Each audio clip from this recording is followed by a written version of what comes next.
Hamdan wa syukranillah. Ashhadu an la ilaha illallah wa ashhadu anna Muhammadan abduhu wa rasuluhu allazi la nabiyya ba'dah. Amma ba'd.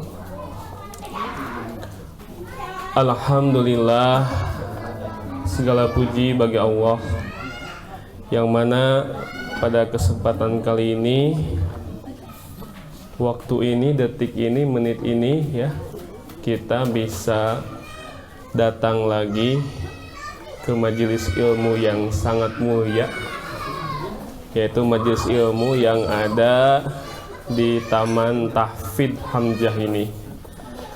Mudah-mudahan segala pengorbanan ikhwatu iman semuanya dari rumah menuju tempat ini dinilai di sisi Allah sebagai amal ibadah. Ikhwatu iman rahimakumullah, insyaallah pada kesempatan kali ini kita akan melanjutkan pembahasan yang sudah dibahas ya sebelumnya, atau melanjutkan pembahasan yang sebelumnya, di mana pembahasan sebelumnya itu kita sudah bahas tentang surat Al-Zalzalah ya. Al-Zalzalah itu diterjemahkan sebagai goncangan. Nah, sebelum Al-Zalzalah itu adalah Al-Bainah. Nanti sebelumnya lagi adalah Al-Qadar, Al-Alaq, Atin, dan seterusnya. Nah, pembahasan Al-Bainah ini saya coba dibagi dua Bu ya. Tadinya mau di habretkeun sekalikeun gitu nya. Tapi geningan panjang teuing gitu ya. Jadi nggak jadi di satu kali pertemuan kan. Jadi kita bahas ayat selanjutnya 6-8 dibahas pada pertemuan bulan depan. Jadi kan surat Al-Bainah ini ada 8 ayat Bu ya. 8 ayat. Nah, sama saya dibagi dua. Ayat 1-5 dibahas kali ini. Nah, sisanya dibahas bulan depan. Mudah-mudahan sadayana sarehat deui. Ikhwatu iman rahimakumullah, tadi sudah dibahas oleh, atau sudah dibaca ya, maaf, bukan dibahas, dibaca oleh anak kita ya, solehah kita yang membaca surat Al-Bainah. Dan kebetulan juga qadarullah kita sedang membahas Al-Bainah. Jadi yang hafalnya surat Al-Bainah, kemudian yang dibahas pun ternyata surat Al-Bainah. Kita lihat dulu terjemah ayatnya sebelum kita bahas yang lainnya. A'udzubillahi minasyaitonirrajim. Bismillahirrahmanirrahim. Lam yakunil ladzina kafaru min ahlil kitabi wal musyrikina munfakkina hatta ta'tiyahumul bayyinah. Orang-orang kafir, yakni ahli kitab dan orang-orang musyrik gitu ya, tidak akan meninggalkan, munfakkina itu tidak akan meninggalkan, hatta ta'tiyahumul bayyinah, sampai datang kepada mereka sebuah penjelasan yang nyata, bukti yang nyata. Jadi Al-Bainah itu terjemahnya adalah bukti yang nyata. Berarti ada ya bukti yang tidak nyata gitu. Ada bukti yang nyata, bukti yang tidak nyata. Apa contohnya bukti yang tidak nyata? Jadi bukti yang nyata itu Quran ya, Rasul itu bukti nyata sebetulnya. Adanya apa? Allah gitu ya, adanya Sang Pencipta, itu ada bukti nyatanya. Seandainya bukti nyatanya saja tidak dipercayai, bagaimana dengan bukti yang tidak nyata gitu ya? Toh bukti nyata aja sudah tidak mau iman, apalagi bicara tentang bukti yang tidak nyata, yaitu seperti surga, neraka, yaumil akhir, dan seterusnya. Itu kan sesuatu yang bukan tidak nyata, mungkin tidak terlihat gitu ya.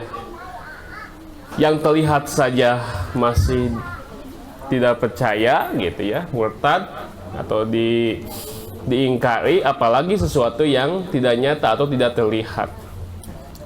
Nah, di sini disebutkan bahwa orang kafir ini ada dua pembagiannya, Bu ya. Orang kafir itu yang pertama ada dari kalangan ahlul kitab, yang kedua ada dari kalangan musyrikin. Yang disebut ahlul kitab kan tentunya adalah Yahudi dan Nasrani. Jadi Yahudi dan Nasrani itu kafir. Sekalipun disebut Yahudi ya kafir, disebut sebagai Nasrani pun ya kafir. Tapi dibedakan kekafiran Yahudi dan Nasrani dengan musyrikin. Gitu, dibedakan ya. Tidak disakopet daunkeun, teu dihijikeun gitu. Jadi kalau kafir ahlul kitab itu Yahudi dan Nasrani, dan yang satu lagi adalah dari kalangan musyrikin yang menyekutukan Allah. Yang menyekutukan Allah di sini adalah musyrikin dari segi i'tiqadi, keyakinan, tauhidnya, akidahnya yang sudah dilanggar, yaitu dia meyakini adanya tandingan bagi Allah. Siapa musyrikin di sini?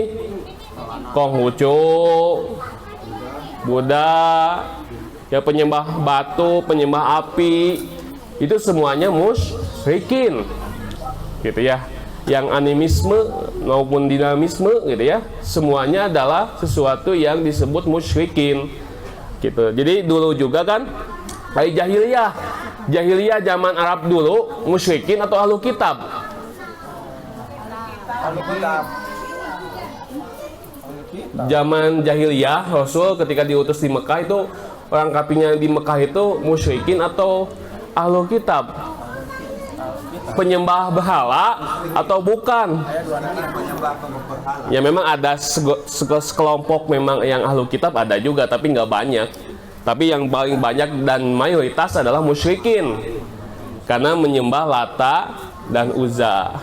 Pan Abu Lahab namanya Abdul Uzza gitu, hamba Uzza gitu. Kalau kita kan namanya Abdullah, hamba Allah. Kalau Abu Lahab mah disebutnya juga Abdul Uzza, hamba Uzza gitu. Uzzana sebagai Tuhan gitu. Jadi dibedakan ya. Ada yang kafir di kalangan ahlul kitab, ada kafir di kalangan musyrikin. Itu dibedakan, tidak disakopet daunkan. Kenapa?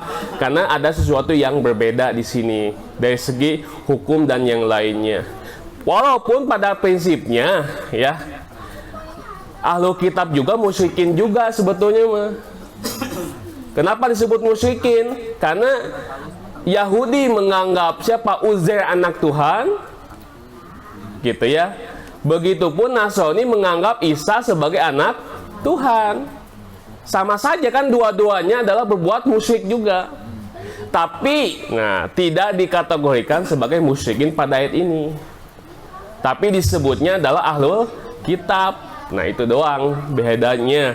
Walaupun pada prinsipnya mau ahlu kitab pun sama, mereka juga ada berbuat kemusyrikan sama. Non bedana orang musyrik sama ahlu kitab, dua-duanya sama, berbuat musyrik juga. Tapi bedanya dispesialkan untuk kelompok ahlu kitab karena mereka punya pegangan asalnya Taurat dan Injil. Sedangkan musyrikin mah betul-betul tidak ada pegangan. Gitu. Ikhwatu iman rahimakumullah. Di ayat ini menyebutkan bahwa mereka akan meninggalkan itu semua sampai datang bukti yang nyata. Siapa bukti yang nyata ini? Nah, ini disebutkan Rasulun minallahi yatlu suhufam mutahharah, yaitu seorang rasul dari Allah. Bahasanya rasul minallah. Padahal rasul mah pasti dari Allah sebetulnya ya. Kadang-kadang disebut Rasulullah, ini mah disebutnya Rasulun minallah gitu. Kan kita biasanya mengenal Rasulullah ya, Rasul Allah. Tapi di sini mah justru unik bahasanya, Rasulun minallah. Rasul dari Allah, utusan Allah. Di mana Rasul itu yatlu, membacakan. Nah, ini aneh juga ya. Rasul bisa baca. Membacakan, memang ini bahasanya membacakan gitu. Sedangkan kita kan nanti dibahas di surat Al-Alaq, Rasul itu kan ummi, tidak bisa nulis, bisa baca, tapi bahasanya yatlu, membacakan gitu. Tentunya membacakan bukan membacakan pada tekstual mungkin ya, tapi membacakan apa yang ada yang sudah dihafal gitu. Beda kalau ini kan, kalau Qur'an kan gini ya, membaca biasa kayak gini, baca gitu ya. Kalau yatlu mungkin membaca yang ada di dalam, yang sudah hafal, yang ada dalam dirinya, dibacakan kembali. Karena kan kita sepakat Rasul itu adalah ummi, tapi bahasa di sini adalah yatlu, membacakan gitu ya. Membacakan apa? Suhufan mutahharah, suhuf-suhuf yang disucikan. Suhuf itu adalah lembaran yang disucikan. Kemudian fiha kutubun qayyimah, yang dimana dalam suhuf-suhuf tersebut gitu ya, ada kutubun qayyimah, ada kitab-kitab yang qayyimah, lurus gitu ya. Wa ma tafarraqal ladzina utul kitaba illa mim ba'di ma ja'atuhumul bayyinah. Dan tidaklah berpecah belah orang-orang yang didatangkan Alkitab, melainkan sesudah datang kepada mereka bukti yang nyata deh. Jadi Bu, perpecahan itu setelah ada bukti yang nyata gitu ya. Asalnya tidak ada perpecahan, tapi setelah datang bukti yang nyata malah terjadi perpecahan. Nah, maksudnya perpecahan apa di sini gitu ya. Kemudian wa ma umiru illa liya'budullaha mukhlishina lahuddin hunafa'a wa yuqimus sholata wa yu'tuz zakata wa zalika dinul qayyimah. Padahal mereka ini siapa? Iya, orang kafir di atas. Tidak disuruh kecuali supaya menyembah Allah dengan memurnikan ketaatan kepadanya dalam menjalankan agama dengan lurus. Jadi sebetulnya ajaran yang disampaikan pada sebelum Nabi Muhammad diutus itu sudah mukhlisin, sudah mengajarkan agama tauhid gitu. Ya kan? Nabi Ibrahim diutus kan jelas mengajarkan tauhid. Nabi Musa tauhid sama. Nabi Isa juga tauhid sama. Nabi-nabi yang sebelumnya semuanya mengajarkan tauhid, mengajarkan keikhlasan, bahwa semuanya semata-mata kita hanya kepada Allah saja. Gitu ya. Dan supaya mereka mendirikan sholat, tuh bahasa sholat ada, dan menunaikan zakat, dan yang demikian itu adalah agama yang lurus, dinul qayyimah. Jadi kalau ada orang yang sudah tidak murni karena Allah lagi, atau sudah tidak bernilai tauhid lagi, maka dia bukan berada di agama yang lurus, tapi sudah agama yang salah. Ikhwatu iman rahimakumullah. Nah, lanjutkan kita ke bahasan yang sesudahnya, yaitu di sini ada yang disebut dengan kandungan balaghah ya pada surat ini. Balaghah itu kandungan nilai sastra yang ada pada surat ini. Nah, di sini pada yang poin ke-1 adalah ada kalimat atau ada kata al-bayyinah. Al-bayyinah itu bukti yang nyata. Bukti yang nyata itu umum atau khusus, Bu? Maknanya umum atau khusus? Umum. Apa saja sebetulnya kan bukti nyata itu apa aja? Apa aja bukti nyata itu banyak. Tapi ditafsil, dikhususkan, dirinci. Salah satunya adalah adanya Rasul. Seandainya Rasul tidak ada, kita nggak pernah tahu bagaimana cara beragama dengan benar. Seandainya kita tidak diutus Rasul, tidak ada Nabi Muhammad, kita nggak pernah tahu bagaimana iman yang baik, iman yang benar, sholat yang benar, ibadah yang benar. Kalau seandainya Rasul tidak ada, tidak diutus. Tapi hikmah dengan adanya Rasul diutus, kita tahu mana agama yang benar, mana agama yang salah, atau ajaran yang salah. Karena Rasul adalah bukti yang nyata yang Allah turunkan kepada umat-umat yang ada ketika zaman itu dan seterusnya sampai umat akhir zaman. Ikhwatul iman rahimakumullah. Kemudian poin kedua, ada yang disebut dengan mutahharah. Itu adalah disucikan. Suhuf-suhuf, lembaran-lembaran yang disucikan. Kalimat disucikan di sini makna asli atau kiasan? Kiasan kan? Bukan makna asli tapi kiasan, sehingga disebutnya adalah isti'arah tasghiyah. Gitu. Di bahasa balaghahnya disebutnya isti'arah tasghiyah. Di mana makna suci ini bukanlah makna asli, melainkan untuk menjelaskan bersihnya lembaran-lembaran ayat dari kebatilan seperti bersihnya dari najis. Berarti Quran ini sudah betul-betul berisi tentang kebenaran, tentang hak. Jika tidak ada jawaban di dalam Quran, ya justru aneh. Gitu. Ketika kita tidak menemukan kebenaran dalam Quran, itu sesuatu yang ganjil. Karena Allah sudah menjamin bahwa Quran ini adalah sesuatu yang pasti benar. Seperti yang disucikan. Kalau ada orang yang disucikan, mungkin gak dia salah? Kalau ada orang yang disucikan, mungkin gak dia salah? Pasti kan gak mungkin bilang kita salah. Dia kan orang yang suci gitu. Sama Quran juga. Quran juga disucikan, berarti di dalam isi yang ada dalam Quran ini semuanya benar. Semuanya adalah hak. Dan jika kita tidak menemui kebenaran dalam Quran, bukan tidak ada, justru kitanya yang tidak iman kepada Al-Quran gitu ya. Kemudian yang ketiga, ayat ini juga, Al-Bayyinah ini juga semuanya ujungnya tamam gutoh, Pak. Ya, lihat, Bayyinah, Qayyimah, Khairul Bariyah, Syarul Bariyah, semuanya ujungnya tak. Gitu ya, di ayat pertama sampai ayat ke-8 semuanya ujungnya tamam butoh. Gitu ya. Nah ini kan menunjukkan apa? Seperti bahasa yang indah, lantunan indah bahasa, siga pantunnya, siga apa, puisi, sajak, itu kan biasanya dengan irama AB sama ujungnya. Quran juga sama, bahkan lebih dari itu semua. Gitu. Karena Quran mah adalah wahyu Allah. Bukan wahyu itu, Quran itu bukan kitab sastra. Tapi salah satunya ada bernilai sastra.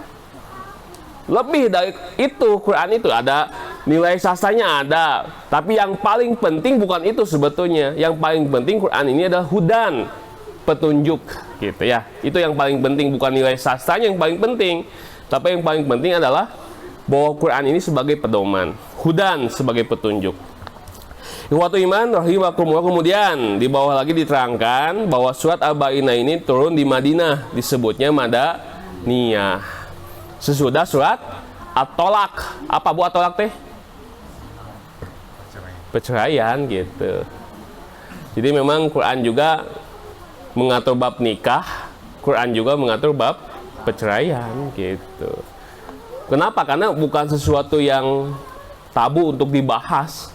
Masalah talak gitu ya, masalah perceraian itu bukan sesuatu yang tabu dibahas. Bahkan Quran pun membahas tentang talak. Bahkan ada di kitab sesuatu yang halal dibenci oleh Allah adalah talak. Itu hadisnya dhaif, Bu. Hadisnya itu lemah gitu. Gak nyambung lah. Talak itu ya halal, boleh gitu.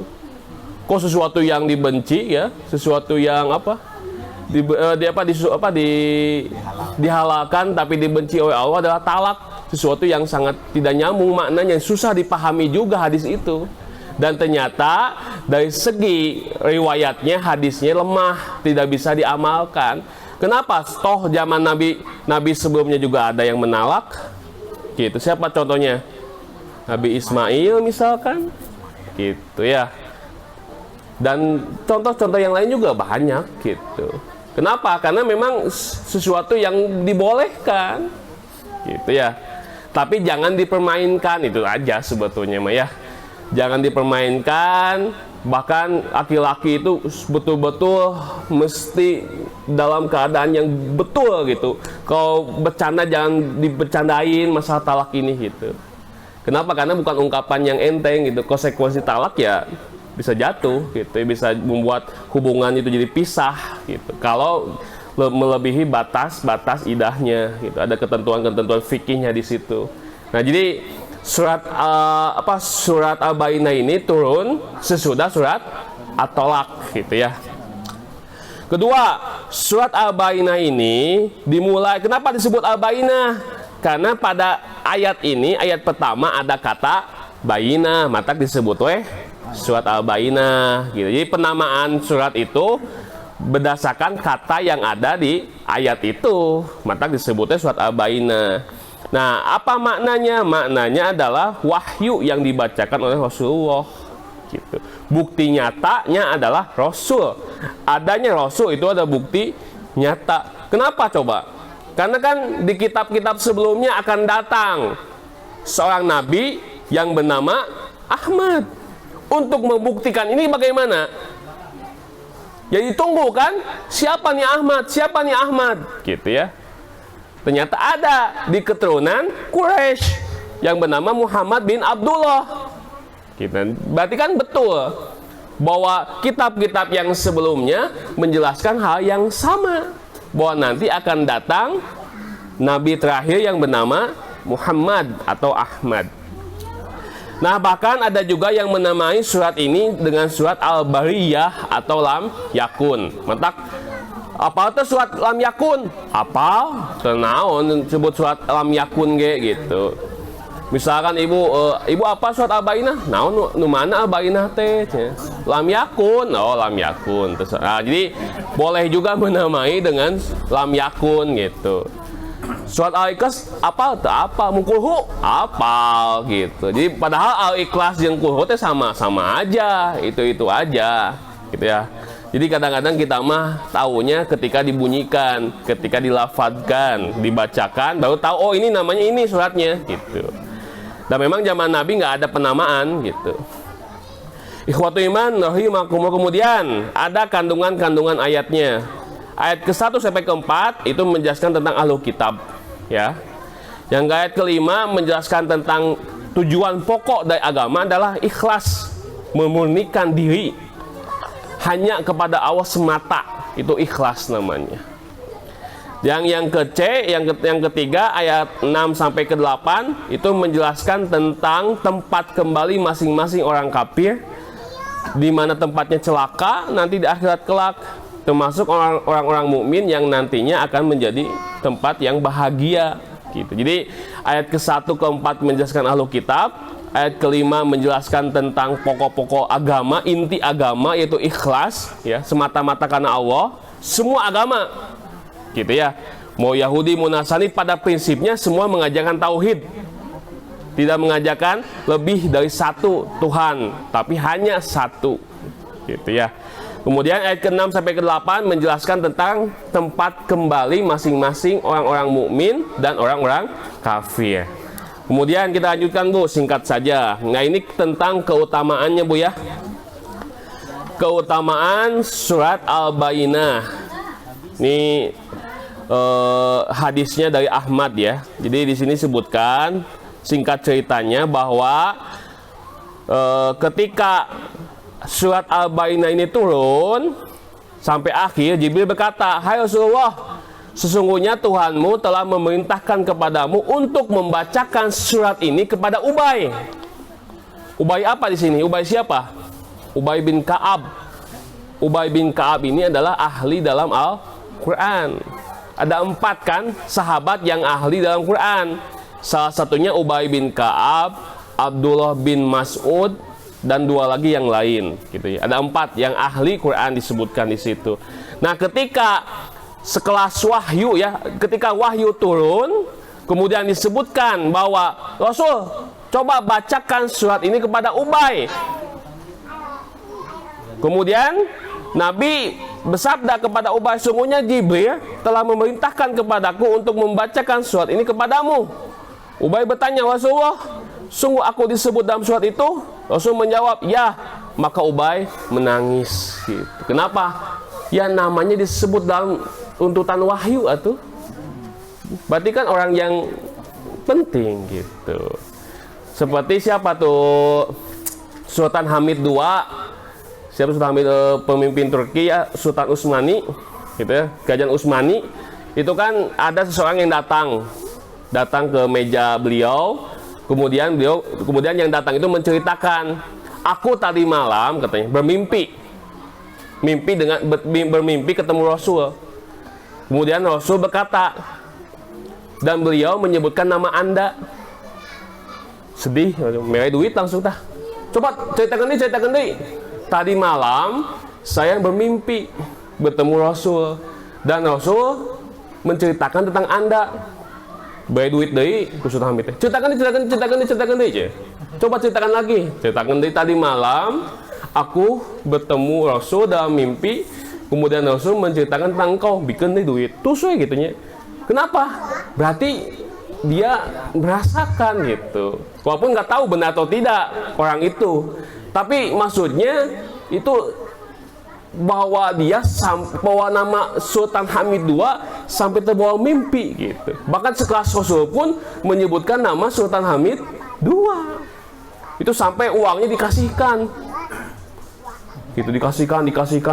Coba ceritakan lagi sampai 4 kali, itu kalau 5 kali nggak dongengna. Eta kene yang didongengkannya. Kenapa? Karena nama dia disebut oleh Rasulullah. Sok siapa yang nggak nangis ketika nama kita disebut oleh Rasulullah, atau nama kita disebut oleh orang yang kita cintai? Nangis nggak? Nangis gitu ya. Baik, dia itu nggak kenal kita, tapi kita sayang kepada dia, tapi dia menyebutkan nama kita. Berarti kita begitu spesialnya bagi orang yang menyebutkannya, sampai kita disebut-sebut dalam ceritanya. Itu Sultan Hamid II sampai memberikan uang banyak tuh. Ceritakan deh, gitu. Itu bisa ditonton di YouTube, ada itu. Tentang Sultan Hamid ya, dikisahkan ada seorang yang bermimpi dengan Rasul, dan Rasul menceritakan tentang Sultan Hamid II, kasih uang lagi. Ini juga sama Ubay kenapa sampai nangis? Karena Ubay merasa kok nama saya sampai disebut oleh malaikat gitu. Bahkan malaikat menyuruh Rasul untuk menyampaikan surat ini kepada aku. Siapa aku ini? Aku bukan nabi, aku ini bukan Rasul, tapi nama aku disebut oleh malaikat. Coba, itu sebuah penghargaan yang sangat tinggi ya tuh. Seperti Sultan Hamid II, bukan Rasul, bukan Nabi, tapi nama dia disebutkan dalam mimpinya seseorang yang bertemu dengan Rasul, walaupun sebetulnya mimpi itu belum tentu benar, gitu ya. Tapi begitu cintanya kepada Rasul, sampai dia mendengar itu pun sudah menangis, gitu. Bikin duit, gitu. Sampai si orang yang mengisahkan itu menang batik loba, duitnya loba, banyak dia bawa uang, gitu. Modalnya ngisahkan dia dengan Rasul, itu aja gitu. Itu nya nama kita disebut sesuatu orang yang penting gitu, orang yang sangat berharga, tanpa dia mengenal kita, tapi dia kok menyebut nama kita gitu. Sampai Ubay bin Ka'ab menangis ketika itu. Kok nama saya tahu ya malaikat gitu, kok nama saya disebutkan gitu. Ubay langsung menangis gitu ya. Ikhwatu iman rahimakumullah, intinya kenapa mesti Ubay ya? Karena Ubay adalah ahli Quran gitu, ahli Quran. Jadi tidak semuanya zaman sahabat Nabi itu semua ahli Quran. Tidak semuanya. Kenapa? Karena kan ada yang santri, ada yang jadi santri semuanya fokus belajar agama. Ada juga yang dagang di pasar, ada juga yang menjadi teknokrat misalkan. Jadi pegawai kepemimpinan di situ. Tidak semuanya jadi santri semuanya. Ya, santri Quran ada orangnya, santri dalam hadis ada yang ashabus sufa dan yang lainnya. Jadi memang ada khusus gitu. Enggak semuanya. Jadi kita berdakwah sesuai dengan bidangnya masing-masing. Kalau kita adalah sebagai teknokrat misalkan ya, nah ini teknokrat Bang Jaka nih yang ngesut, itu kan teknokrat gitu. Dia yang ngesut para ustadz di sini supaya tersampaikan dakwahnya kemana-mana gitu.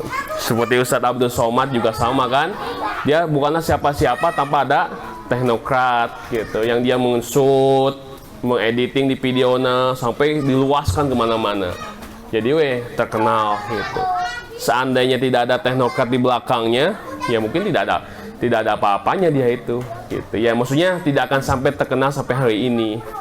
Bahkan sok bayangkan ayat TV salafinya Roja TV segala macam, itu kan di belakang layarnya kan banyak gitu teknisi itu semua support dakwah semua. Kalau di sini mah kan support dakwahnya tabu konsumsi itu support dakwah gitu. Dengan ada konsumsi kita semangat ngajinya, nu asal tunduh ngopi gitu tunduh deui gitu. Cikopi ayah itu support dakwah gitu. Kalau tidak ada bidang konsumsi di sini, ini jadi pincang ngaji. Kalau misalkan di sini nggak ada konsumsi kan, ya jadi kan semua berdakwah itu sesuai dengan masing-masing gitu, bidangnya masing-masing. Tapi satu dengan yang lain saling support. Ada yang khusus bagian ngajinya, ada yang khusus ya bagian pendanaannya, dan yang lainnya juga sama seperti itu. Jadi jangan semuanya jadi ahli Quran juga. Tapi itu bagus gitu ya. Tapi nanti siapa mustaminya gitu ya. Jangan semua jadi tukang konsumsi, saha nunuang nah. Misalnya di tukang konsumsi nggak ada yang makan gitu ya. Jangan semua jadi ustadz, saha mustami nah. Ustadz itu ngomong ku dia saha ngenaikeun teh aya gitu ya. Jadi bagi-bagi tugas gitu ya. Begitupun Rasul sama seperti itu. Jadi Ubay bin Ka'ab itu salah satu yang ahli Quran zaman Rasulullah SAW.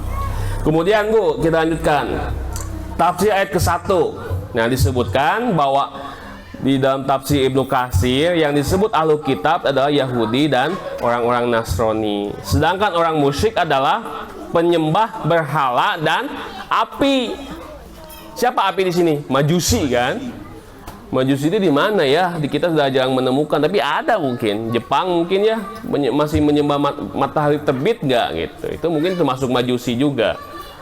Baik dari kalangan Arab maupun bangsa selain Arab. Gitu ya. Mujahid mengatakan bahwa mereka tidak mau berhenti alias tidak mau meninggalkan agama mereka sebelum datang bayinah, sebelum datang bukti yang nyata. Jika betul ngomongnya sok asa bukti nyata we lah. Abi bakal pindah agama, meninggalkan ajaran saya asalkan ada bukti yang nyata. Gitu.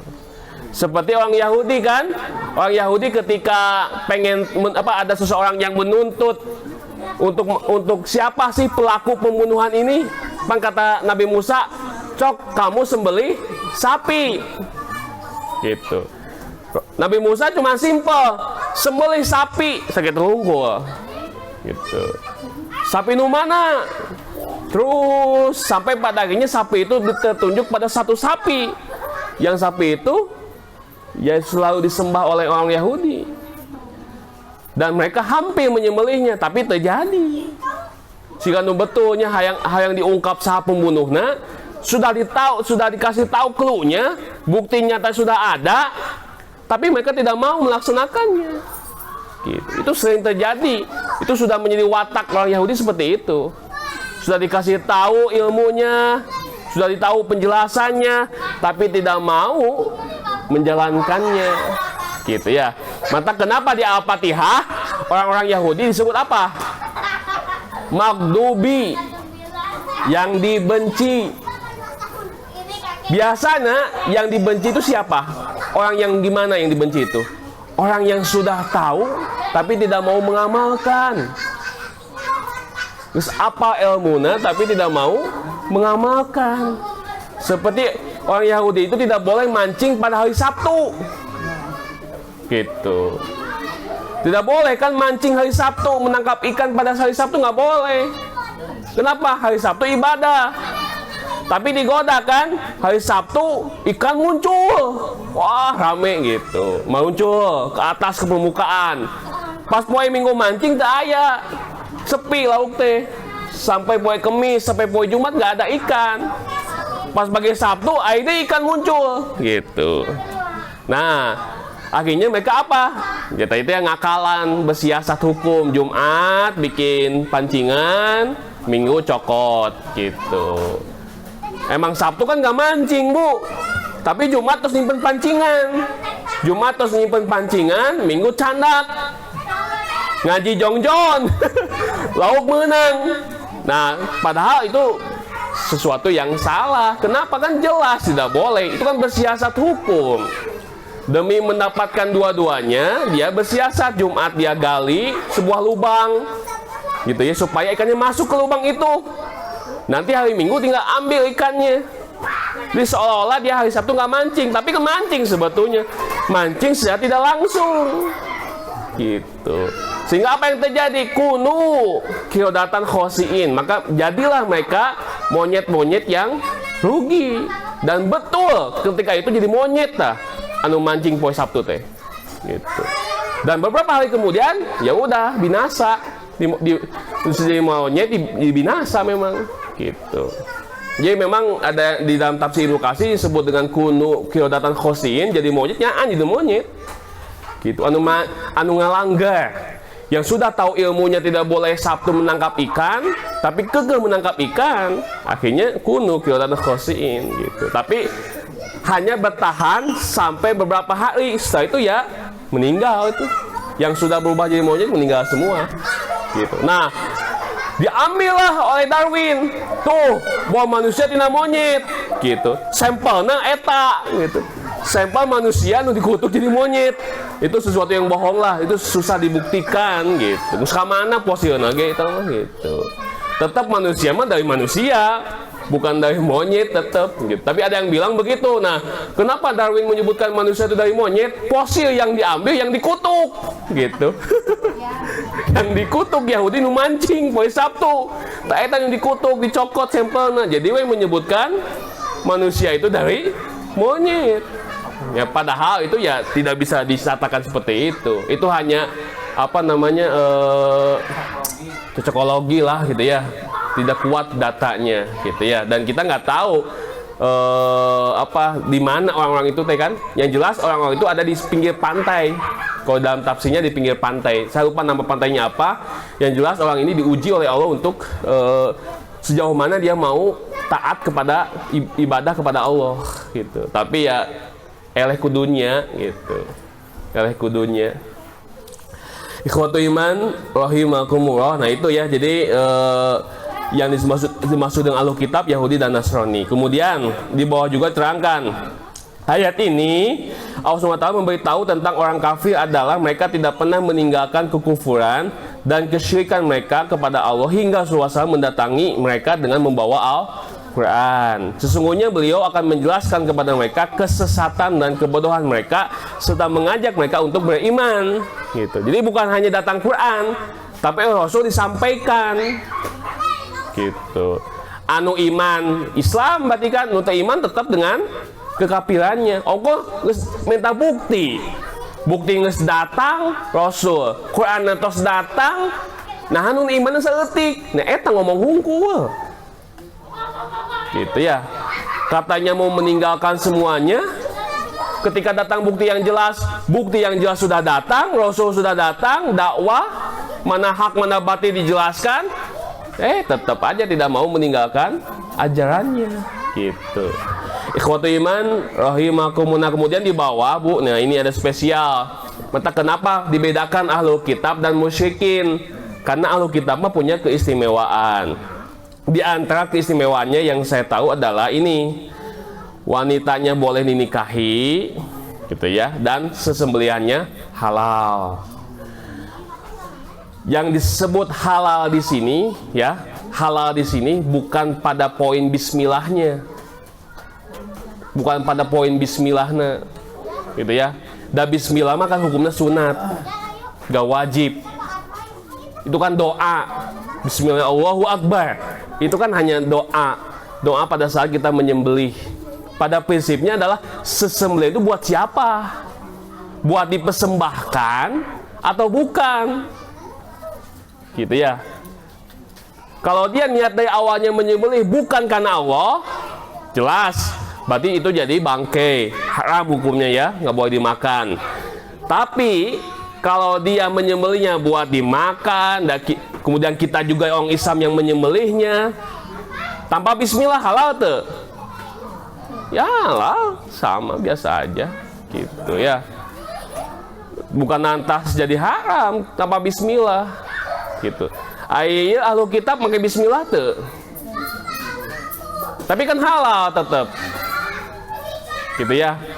Tetap kan halal. Daging sesembelihannya tetap halal. Gitu. Jadi bukan pada poin bismillahnya sebetulnya, tapi niat dia bersembelih buat apa? Gitu. Tujuannya apa, kosdunnya apa? Kalau kosdun atau tujuannya adalah untuk sesembahan, jelas hukumnya jadi haram gitu. Yang kedua ya ini, bahwa dia tujuannya bukan untuk itu, tapi tujuannya ya untuk biasa aja kita makan segala macam gitu ya. Ahlu kitab itu Yahudi dan Nasrani, berarti orang Nasrani itu halal sesembelihannya. Berarti Nasrani itu sahasi, bukan Nasrani itu Kristen ya? Nasrani itu Kristen bukan? Nasrani itu Kristen bukan? Kristen kan? Injil kan? Iya, berarti kan orang-orang Yahudi dan Kristen dan atau Nasrani berarti kan boleh sesembelihannya boleh dimakan. Gitu. Misalkan kita punya tetangga, ya ini sepengetahuan saya ya, yang saya baca begitu. Jadi kalau ada punya tetangga beda agama misalkan ya, ya kebetulan dia itu Yahudi atau Nasrani, ya sesembelihannya halal. Yang kedua poinnya adalah wanitanya boleh dinikahi. Gitu. Tapi mau nikah dengan orang Konghucu nggak bisa, dengan orang Hindu nggak bisa. Kenapa? Karena bukan ahlu kitab mereka mah, tapi musyrikin. Tapi kalau kita dengan ahlu kitab boleh, gitu ya. Tapi khusus laki-laki bu, punten gitu. Ini mah hukumnya memang seperti itu dari sananya. Bukan pria ya. Bukan pria ya, tapi wanitanya yang boleh dinikahi dan sesembelihannya boleh dimakan gitu. Tapi ada beberapa catatan ketika kita menikahi perempuan yang ahlu kitab. Tentunya bisa jangan sampai kita terbawa gitu ya, kuat keimanannya. Catatan-catatan seperti itu. Tapi secara hukum asalnya boleh gitu. Jadi memang ahlu kitab mah spesial. Maka kenapa dibedakan ahlu kitab dan musyrikin? Karena ahlu kitab walaupun musyrikin beda hukumnya. Gitu. Punya kekhususan tertentu ahlu kitab ini. Gitu. Jadi kalau misalkan suatu saat kita ngeceng ya orang Nasrani itu bogoheun, misalkan kita butuhan single jadikeun misalkan. Kamu tadi jodohna misalkan yang ngesepen gitu, muter sepen nyentong anu Islam dewe gitu. Nah banyak kayaknya Islam di jomblo ge gitu nya. Siga biak stok wae Islam nih sampai kudu dengan agama nu lain. Tapi maksudnya adalah memang kita kan bicaranya bukan itu. Sampai titik-titik maksimal gitu. Titik-titik kritis gitu. Seandainya orang Nasrani pun ada, boleh Nasrani juga gitu. Tapi tadi ada poin-poin ulama mengatakan catatan-catatan tadi poin-poinnya gitu. Ada juga kan dulu artis siapa? Perempuannya Islam, suaminya Kristen kan ada ya? Itu banyak ya. Oh banyak saya nggak tahu. Aku pernah nonton ini apa gosip ya. Yang saya tahu cuma satu kan. Sebenarnya banyak gitu. Saya nggak ngepoin soalnya gitu. Jadi itu juga ada. Tapi bagaimana hukumnya? Ya nggak sah itu. Zina aja masuknya berarti kan? Zina. Kalau misalkan perempuannya muslim, laki-lakinya ahlu kitab atau ahlu kitab ya zina masuknya itu. Gitu, zina. Tapi memang poin ini mesti hati-hati ya ketika mengamalkannya, hati-hati ketika menjelaskannya. Jangan sampai salah menjelaskan juga dan salah memahami juga gitu. Harus betul-betul gitu. Dan kalau saya sih boleh boleh memilih catatan ya, Islam juga masih banyak mungkin ya gitu. Ya kalau nggak ada orang-orang Islam bisa terpayu ya kalau jomblo-jomblo Islam. Nah nggak ada jomblo-jomblo Nasrani ahlu kitab gitu. Misal ini mah ya catatannya itu ya, bahwa dia mesti kuat keimanannya. Dan seorang suami kan mesti ya masa sampai akhir hayatnya terus ahlu kitab gitu. Ya kita mesti Islam kan gitu. Masa sampai akhir hayatnya terus ahlu kitab Islam gitu. Ya kan kita berusaha untuk mengislamkan gitu, supaya dia meninggalkan ajarannya dan masuk kepada agama Islam gitu ya. Itu aja sebetulnya. Dan sebetulnya yang paling gampang dakwah itu lewat pernikahan gitu ya, yang paling gampang itu, dan banyak yang tertipu lewat pernikahan gitu ya. Kenapa? Karena banyak di kita itu sekarang itu yang pura-pura laki-lakinya Islam, terus nikah nunjukkan kata aslinya abi mah Kristen gitu. Terus hamil bisa mah, udah hamil biasanya baru ngaku saya itu bukan Muslim, saya itu adalah Nasrani atau agama yang lain biasanya. Dan itu tidak satu dua, banyak gitu teh, kayak gitu teh. Nah itu hati-hati juga gitu, karena masif ya, gerakan itu masif sekali, pacarisasi kan dan hamilisasi, terus di bogohan langsung dihamilan gitu, terus gitu ngaku mayatnya lain Islam, wirang kan keluargana nggak kawinkan lah gitu, daripada keluargana jatuh gitu, akhirnya apa, dinikahkan. Dan lah dia masuk Islam, kau tetap dalam keadaan beda agama, bagaimana laki-lakinya? Apa itu kudu di gereja misalkan? Dan itu nggak satu dua, banyak kisah seperti itu, Bu. Ada yang menimpa orang biasa, ada yang menimpa orang yang sudah berilmu ya, orang Islam, sudah sampai ada kelas ustadz-ustazah. Itu yang tertipu akibat terbawa oleh pacarisasi dan hamilisasi. Dan tentunya adalah korbannya muslim-muslim, orang-orang muslimah, korban utamanya gitu ya. Dia api-api pakai kopiah, pakai jenggot gitu. Dan akhirnya mah simbolisme itu gampang. Hanya di Islam kan kopiah meuli, di mana meuli di online bisa 3.000 pabalatak. Hanya di kiai gitu tinggal meuli kopiah. Kedua pakai gamis tinggal meuli di oleh-oleh haji gitu.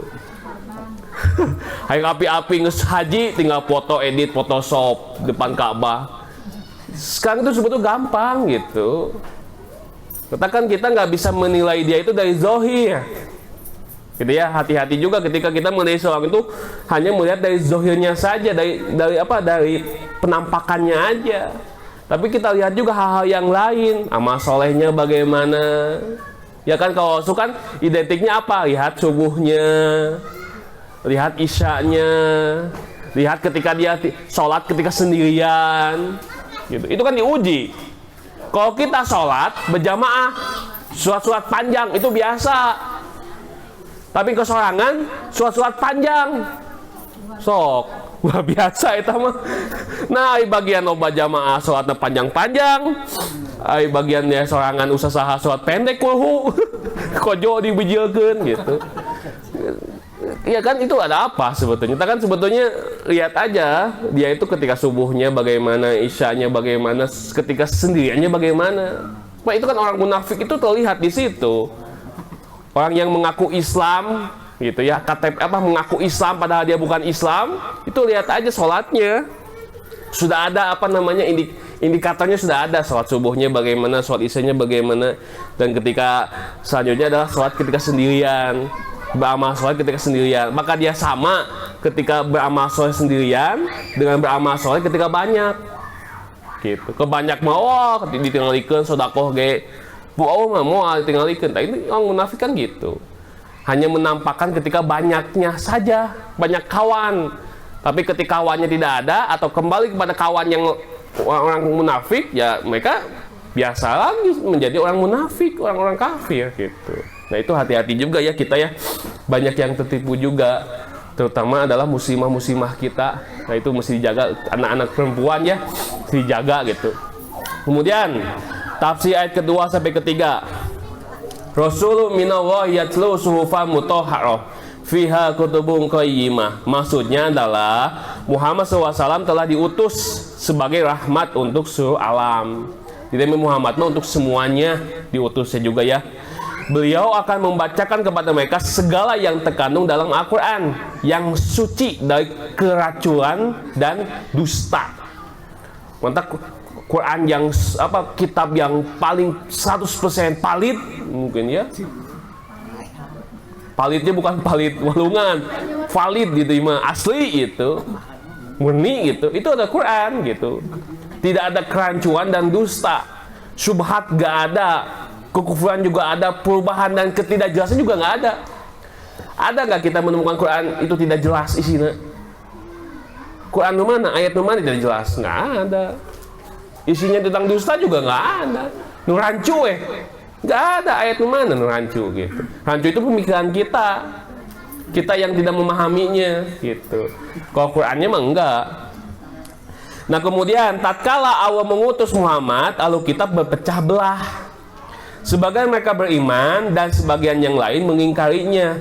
Padahal sejogjanya semestinya mereka iman semuanya. Kan minta bukti. Bukti geus datang, mau iman anu ente. Berarti perpecahan itu akibat siapa? Akibat Quran atau akibat dirinya? Dirinya. Bukan akibat datang Islam, datang Quran pecah belah. Justru adanya Quran itu ingin mempersatukan. Gitu ya. Tapi dirinya lah yang menolak kedatangan Al-Quran. Dirinya lah yang mendustakan Rasulullah. Jadi yang membuat pecah belah bukan Quran, tapi yang membuat pecah belah dirinya. Termasuk kita. Apabila kita ingin bersatu, ya Quran ini kita pegang. Gitu. Tapi ketika egonya yang dikedepankan, ya kita nggak pernah bisa bersatu. Kenapa? Karena wadah bersatu itu Quran. Gitu ya. Bukti yang nyata. Tapi ketika bukan Quran yang dikedepankan, egoisme yang dikedepankan, gitu ya, pribadinya yang dikedepankan, ya nggak akan bersatu-satu. Gitu ya. Nah kemudian disebutkan dalam surat Al-Imran. Nah ini sebutkan Al-Imran ya, bahwa dan janganlah kamu menjadi seperti orang yang bercerai-berai dan berselisih setelah sampai kepada mereka keterangan yang jelas, dan mereka itu adalah orang-orang yang mendapat azab dari Allah. Gitu. Jadi nggak datang penjelasan, gitu ya. Biasanya kita juga gitu ya, sudah misalkan besok piknik asik atau semuanya can dijelaskan ke mana pikniknya, biayanya can dijelaskan, terus jelas pisan geningan mahal pikniknya gitu ya.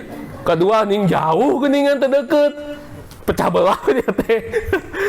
Terjadilah pikniknya ada jauh geningan gitu.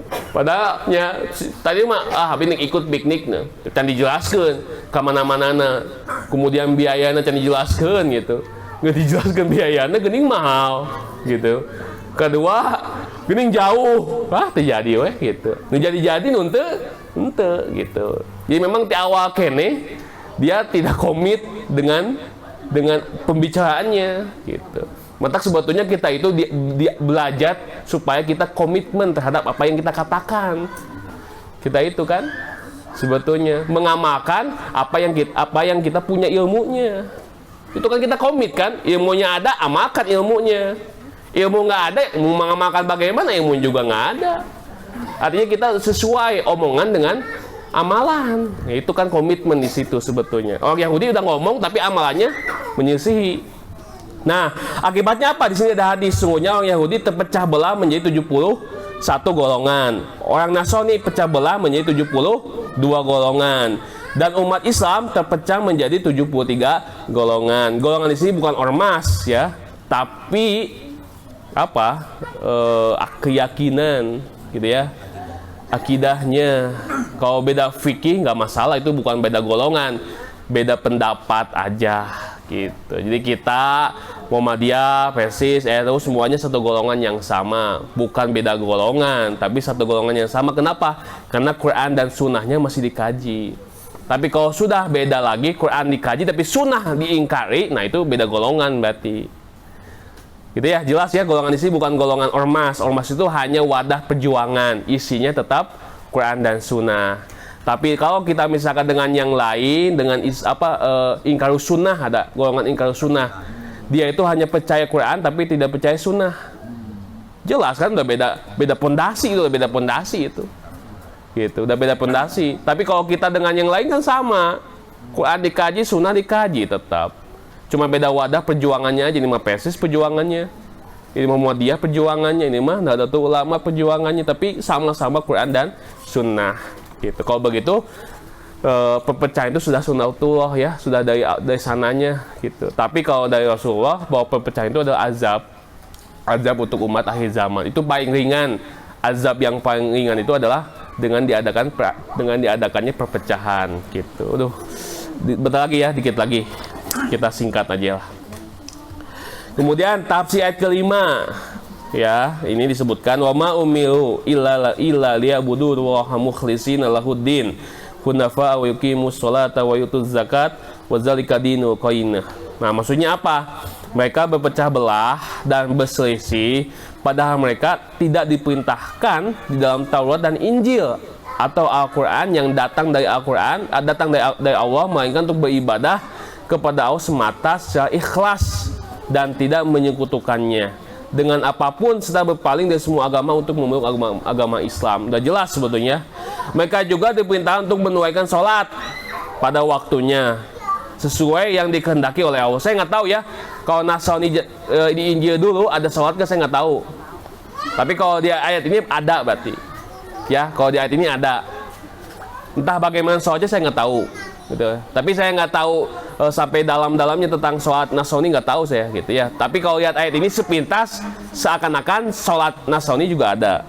Ya, gitu. Udah ada perintahnya. Tapi bagaimana mekanisme saya nggak tahu. Tata cara juga nggak tahu. Kayak saum, Bu. Orang Yahudi ada nggak saum? Ada. Nasrani? Ada juga saum, sama. Bedanya kita dengan yang lain apa saumnya? Kita mah ada sahur, mereka mah tidak ada. Mata kudu sahur.